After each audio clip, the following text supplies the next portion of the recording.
Hello friends, welcome back to the my new video guys and my YouTube channel guys. Today friends we are going to talk about guys Samsung phone setting guys, and today video title guys how can we on guys flight mode in Samsung phone device. Friends, you want to on guys your Samsung phone by phone flight mode from your phone settings. So how can we on and use today friends? I will show you. I will tell you guys. So before starting video friends, first of all go and subscribe the channel guys. Click the bell icon, like the video. So friends, you will have to on guys your phone setting guys. So we will on guys phone setting, and we will search here guys phone flight mode setting guys.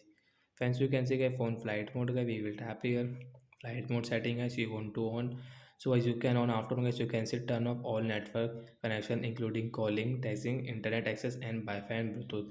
While flight mode is on, you can turn Wi-Fi and Bluetooth on again is setting on the quick setting panel.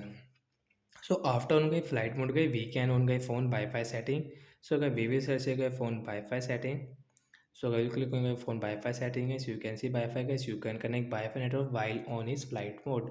So friends, you can see I will connect guys any Wi-Fi network. So I have guys this Mukesh Wi-Fi network guys. I will select my Wi-Fi and guys I will enter my Wi-Fi password. Friends, you can see this Wi-Fi network will connect after 4 and 5 seconds. And friends, you can see flight mode is on. So in your flight mode guys, you can connect guys Wi-Fi and you can use it. So that's it guys, thanks for watching the video. And guys after on guys flight mode guys you cannot use guys phone call guys and your mobile data settings. So that's it guys, thanks for watching the video, bye guys.